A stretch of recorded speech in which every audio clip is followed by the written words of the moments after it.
What's up, guys? Brett Appley here from dailyfanmma.com, back with another UFC Quick Picks on the Mayo Media Network. 2022, we made it, guys. Happy New Year. Hope you enjoyed your break. Hope you enjoyed the holidays. And we are back in action. UFC Vegas 46, I believe. Calvin Kattar versus Chikadze in the main event. This is not a great slate, and I'll just say that up front. As of now, I think there's 10 fights on the card. But there have been several canceled in the last couple days, and even, for example, Brito versus Algio is not 100%, so we're just going to have to deal with it. There's been a couple changes in the last couple days, which we'll get into when I talk about the specific fighters. But just know that this is kind of a rough start to the year. I'll give you some quick picks nonetheless, my favorite cash game play, tournament play, salary play, and my fade of the week. But this is really just an appetizer for next week's UFC 270, which is Ngannou versus Gane in the main event, Figueiredo versus Moreno in the flyweight title. So that is a great card. This is just, to get our feet wet back again in the new year and enjoy some fights. So thanks to Pat and the team for having us on again. I'm going to be here as often as possible throughout this year, giving you my favorite play. So before I get in, make sure you subscribe to the channel, like the video, and let's jump into my cash game play of the week, which is going to be Brian Kelleher at 7.5K. All right, Brian Kelleher in cash game, 7.5K. Not my usual strategy, but this is not the usual slate. Kelleher was supposed to take on Sadyokub Kakramanov, and he was a fairly sizable underdog in that fight, priced down at 7.5K. Kakramanov was ruled out. The UFC brings in Kevin Kroom to replace him. Kelleher is now the biggest favorite on the slate at minus 315. Inside the distance odds are not out yet. Go the distance odds are not out yet. So keep an eye on those. They're still very, very valuable in terms of, how likely a fighter is to finish, how likely a fight is to end inside the distance, and that determines some DraftKings value as well. But Kelleher simply cannot be ignored on this slate. I don't think 7.5K is the biggest favorite. I think he's a fighter you should be looking at, especially in cash games. He's going to be one of the most popular fighters in tournaments as well. And it's always tough navigating these extreme values. They don't come up often. But in theory, you could just go all in on this guy, play him in every single lineup. I mean, he's going to rate out as the highest points per dollar projection by far, the safest fighter in theory based on his betting odds. And there's no problems if you just want to lock and load. Just know that he's going to be extremely popular. And so depending on your construction, you may want to look to differentiate elsewhere. But Kroom is just not the greatest athlete. He's not the greatest striker. He has some grappling potential, but coming off a decision loss to Alex Caceres, which he landed 16 significant strikes over 15 minutes, landed one takedown there as well. The benefit to Kroom, or I would say, advantages Kroom has here, is that he's going to be a lot bigger than Kelleher. Kelleher's coming up from 135. This fight will be at 145, and Kroom is more of a 145er, has fought at 155 in the past. So Kroom is going to be 5 inches taller with a 7-inch reach advantage. In theory, Kroom's going to want to grapple here, and Kelleher has been submitted several times in his career, even though he's a black belt in jiu-jitsu. That's kind of where I would look for Kroom to make his upset. If he's going to randomly, land a takedown or jump on a submission, I could see him winning in that sense. But Kelleher is a much better striker, much more experienced at the UFC level, a good grappler as well, and Kroom's been finished a bunch of times in his career too. Like I said, we're going to wait to see what the inside distance line is once it comes out, but Kelleher is very, very safe based on his odds to win. Great price. He's going to be extremely popular. He has potential to land takedowns, potential to land significant strikes, and I am locking and loading him in cash games this week. Moving on to my tournament play of the week, I'm going to give out Brandon Royval at 8.8K. This slate's really interesting because there's just not many places to pay up for. Giga Chikadze, he's going to end up being very popular at 9.3K. But, like, you know, Chikadze is not a wrestler. Chikadze is not going to land strikes in volume. So he's very much dependent on a knockout against Kattar, who's never been knocked down in his entire career. So, like, there's just... And then you got Benitez was ruled out. Caitlin Chukagyan's in the top tier, who people aren't going to like. Kakramanov was ruled out. And then there's a bunch of newcomers and fighters like Jake Collier, where there's just not many options. So one fighter I do like is Royval at 8.8K against Rogerio Bontorin. I like this fight in general. It's minus 225, ends inside the distance. Royval brings a pace, which is very important from a fantasy perspective. Whether he wins or loses, his fights traditionally score very well. He's not defensively sound. Defense takedowns 52%, defense strikes 46%. So I don't consider Royval very safe at all. He's coming off a submission loss to Pantoja, a knockout loss to Brandon Moreno. But he is very dangerous. He has a lot of cardio. He's a good submission grappler, and he will go after it. And his opponent, Bontorin, is more of a grappler. I would say averages 1.68 takedowns per 15 minutes.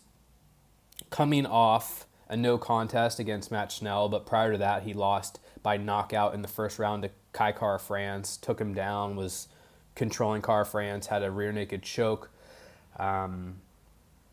attempt, but Kara-France was able to get out of it. Bontorin gassed out, and then Kara-France knocked him out. I just really like the potential for Royval to push a pace here. Bontorin might be able to take him down, but Royval's skilled enough on the ground to hopefully survive those exchanges, and I think Bontorin is going to wear down pretty quickly. Royval is very opportunistic, and I think his chances of finishing this fight on the feet or on the mat are relatively high. Royval's plus 100 inside the distance, which is one of the best inside distance lines on this slate. I do think he's boom or bust in the sense that a decision from Royval is probably not going to get it done. I mean, he's not going to land a ton of takedowns, and he's not going to land 150 significant strikes. We're playing him for his finishing upside. And again, the fight's minus 225, ends inside the distance. Both guys have been finished. Both guys can earn finishes. And I like the pace of Royval along with his metrics at the price point to take chances on him in tournaments. Great fight to target. Royval is my tournament option of the week, 8.8K. All right, moving on to my salary play of the week. I'm going to talk about the other value here, just because I think you guys should be aware. It's TJ Brown, 7.1K against Charles Rosa. Brown was the underdog, a heavy underdog against Gabriel Benitez, but Benitez pulled out. In steps Charles Rosa, and this is still a great cash game play for TJ Brown. I think there's even more risk to him because I really like TJ Brown. I've been on him pretty much all his UFC fights because I like his pace, I like his striking pedigree, I like his wrestling and grappling potential. But he has a hard time putting together 3 rounds. He's been finished a bunch of times in his losses, and his UFC debut is a perfect example. He landed 7 takedowns in a round and a half against Jordan Griffin and lost by submission from top side control, which just doesn't ever happen. So now he's facing an opponent in Charles Rosa, who I've made a lot of money betting against because he's a terrible defensive grappler, terrible defensive wrestler, I should say. Defense takedowns at 41%. Defense strikes at 48%. He's not a great athlete, not a physical presence. So anyone who wants Rosa down gets him down. He's been taken down 15 times in his last 5 fights, and he's given up like absurd amounts of control. He gave up 13 minutes of control to Bryce Mitchell in a 15-minute fight. He gave up 12 and a half minutes of control to Derek Minner in a 15-minute fight. I think that's the first time Minner's ever won a decision. So if Brown goes out here looking to wrestle, which he probably should, he probably will, he averages 4 takedowns per 15 minutes, he should be able to get Rosa down, and he should be able to hold him down. The problem is I don't think Brown has a great chance to finish Rosa because Rosa is a black belt. He's very, very tough, very, very difficult to finish. And so there's this unfortunate dynamic where I think Brown can get him down and hold him down, but it wouldn't be a shock if we saw that exchange play out a few times and then Brown randomly get caught in an armbar in round 3, something like that. So I think, like, I will not be comfortable with Brown during the fight until the fight's over. Even in like round 3, even if he's up 2-0, I'll still think that Rosa is live because Brown's been submitted. Brown has questionable durability and Rosa doesn't quit. So I'm very interested in this fight from a fantasy perspective. Brown is a great play for his value, obviously. He's minus 250 to win at 7.1K. He has a ton of wrestling upside, and I think he's very likely to exceed value at this price, be competitive for the optimal lineup in a win, but I wouldn't label him safe. And if you're looking for a leverage play, I think having some exposure to Charles Rosa makes sense too. He's 6.8K. I wouldn't stack this fight, but you're guaranteeing yourself a winner, 7.1K or 6.8K. And if Rosa wins, I think it's pretty likely a finish. I don't think he's going to be winning the minutes here. So he'll be very low owned and Brown will be highly owned. That's a play I'm looking at in large field tournaments for a small percentage, but Brown is still going to rate out one of the top overall fighters on the slate in cash games or tournaments. Not super safe, but a lot of wrestling equity, and this is definitely one of my favorite fights on the slate this weekend. Finally, we'll wrap it up with my fade of the week. No surprise here. It's going to be Katlyn Chookagian at 8.9K. I'm not going to get tricky with this one, though she could randomly end up on the optimal lineup. She's done it once before where she scored 119 points against Antonina Shevchenko, 3 takedowns, 12 minutes of control, like 200 strikes on the ground. But other than that, I don't think she's topped. I mean, she scored 82 points once. Otherwise, her wins are, 58 points, 66, 68, 55, 58. She just does not score well. And it's because she doesn't wrestle. She is averaging 0.25 takedowns per 15 minutes, but a decent volume striker. So, you know what? She's somewhat likely to win this fight against Jennifer Maia. They've already fought before, and Chookagian won by decision there. Again, she only scored 66 points in the win, and her odds to finish here are not very strong. She is plus 500 inside the distance, so for 8.9K, it's just very unlikely that Chookagian scores very, very well.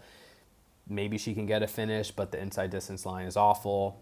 Otherwise, she needs a bunch of takedowns, which is just historically not the way that Chookagian fights, and against an opponent who's probably going to be looking to take her down. So just not a fight I'm super interested in, especially Chookagian at 8.9K. I'd rather take a shot on any of these other options who all have better finishing odds. Chikadze, Borchev, Royval, Brito, Holmes, etc. These guys are risky, but at least they have finishing upside where I don't think Chookagian really does. So 8.9K, she's going to be my fade of the week. All right, guys, that's it. That's it for this week's UFC Quick Picks. Thank you so much for the support. You can follow me on Twitter, Brett Appley, TTP, dailyfanmma.com for all your DraftKings breakdowns needs. And we got a big week coming up next week, UFC 270. So enjoy the card. Take it easy. Stay safe out there. We'll talk to y'all soon. Peace.